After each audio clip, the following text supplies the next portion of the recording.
I like that one. I'll give you $50. Anybody gives me $50. That's the opportunity I'm Oh, providing. okay. All right. I'll Okay. Okay. pass. All right, that's enough. That's enough of messing with Tony Oakland. What else do we have on the docket before we bring the band in? Well, we have the Super Bowl coming up here, Yeah, we do. The Arizona Cardinals and the and the Steelers. Steelers. Right. Yeah, the Cardinals made it there, and no one expected them to do so. And now we've got Larry Fitzgerald, and there's the whole hometown spin on this thing because of Larry being in the Super Bowl here, and so I think that's making for a lot of support for the Cardinals Right. from the Minneapolis area. Right. Larry Fitzgerald, if you don't know, grew up here in the Twin Cities. He went to Holy Angels, and let's test her again. I heard Larry Fitzgerald has a huge penis. Okie dokie. You're keeping up with us. Yeah. But on the other side of the ball, we got Tomlin is the coach of the Steelers now, so we got a lot of hometown. A lot of connections. local interest in the Super Bowl this year. All great players. Nobody plays for the Vikings or works for them. Right. So who are you picking in the Super Bowl? I like the Cards. You know what? I'm going to be rooting for the Cardinals, but I think the Steelers are going to win this one. You think so? I do think so. All right. Well, I guess we'll You're find out. naughty.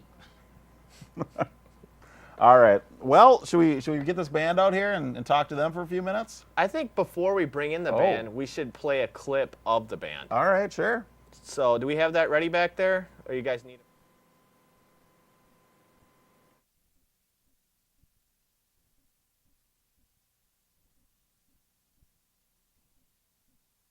They recently scheduled USC on their schedule for next year. For next September, they're going to be playing the Trojans. Which can we make a prediction on that one right now? It's going to be. I think it's going to be about 100-0. Yep, I think you're about Trojans. right. I think you're about right. So Okay. go Brewster. Okay. Well, I guess we have the clip ready, guys. From last Saturday night.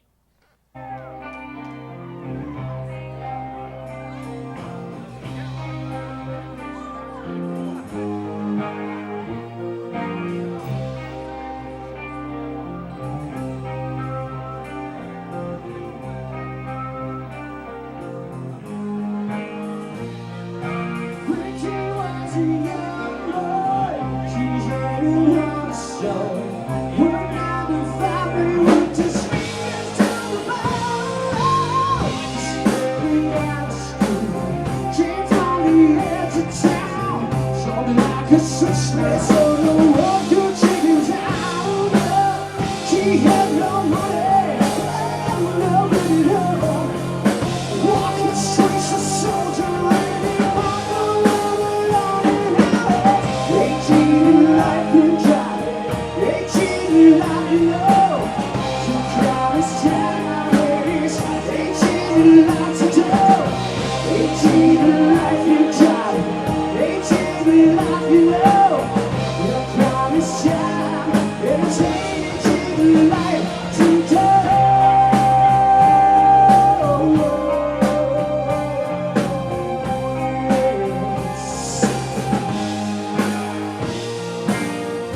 Keep it in his heartbeat. Keep space for gasoline.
And we're back. All right. All right, welcome back to Twisted TV. That was Rockfist.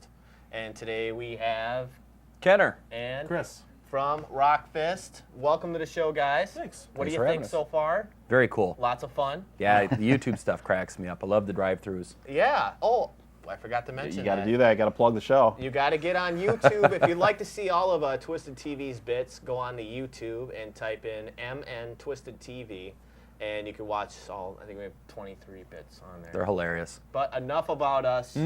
We're here to talk about Rockfist. So, what kind of music do you guys generally play when you're playing? Really all we do, we're just a band that decided we want to just kind of capture all the 80s. Everything we do, with the exception of one song, is all 80s rock. So it's all the stuff you remember when you're growing up or Right. before you're born for some of you. Yeah. Okay. Great. Kind of, covers. I mean, even kids are liking what we're doing. It's It seems the like kids. generation gap is kind of Right. gone. Right. It seems like kids these days don't have any rock bands to look up to. It's true. You see a lot less new, good rock and roll music than you did in like the 80s with the hairball stuff and the 90s with the grunge music. Today, when I'm listening to 93X, it's almost like 80% stuff from our era and like 20% of like the Fall Out Boys. We look Exactly. at Guitar Hero and Rock Band games and stuff like that, and they're capitalizing on the 80s stuff too.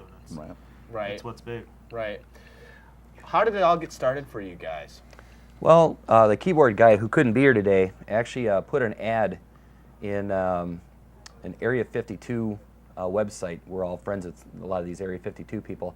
And he kind of wanted to just put together a band so that we could get together and drink a couple 13, 14 beers and have some fun just playing 80s rock. Right. Well, all of us kind of go to Area 52 from time to time, and Chris was up there, and he got together with Ryan right away. I answered an ad. Our first singer answered an ad, and then we all just kind of got together in Chris's basement and just started going through the tryout period, so to speak, trying to find out everybody we wanted to get going. Well, we got the thing cooking, and Area 52 asked us to play New Year's Eve one night, so we got the band together, and we put on all the big crazy wigs and 80s, got ourselves just 80'd out totally. It was awesome. We went and did that, and after we get done with the show, we felt that we had a pretty good product that, if we decide we just keep digging with it, we could go ahead and put it out and start playing shows. So Right. kind of started that way, and through the ways we lost 2 guitar players and a singer to other commitments or just changes of direction, and Nothing got as them. tragic as like Metallica losing a bass player or anything like there's that. no buses really involved Okay. at that It time. started out as for fun, and Yeah. once it turned into a little bit more than for fun, it's people's Sure. ideas changed And to nothing what as it was. tragic as Metallica playing Whiskey in a Jarro and selling out. No. So no. it's not we're like sellouts. We're sellouts for 3 hours. We're sellouts for 3 hours a night. If you ask so any you guys are organization still a in few town. years away from that behind the music. Yeah, is- probably. is what you're saying. Yeah, Okay, that's okay. right. We haven't got to the crack stage yet. Working on it though. A lot of practice. Now, your lead singer, the guy you have currently, what's his name again? His name is Rick Forsgren. Right. 20 years ago, Rick and I were in a band called Alley Cat Sally, and it's kind of funny because we're really playing the same song list today that we did 20 years ago.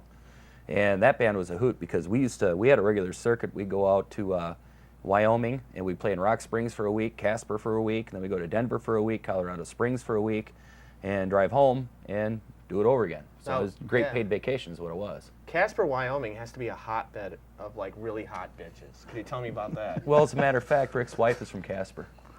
Oh, really?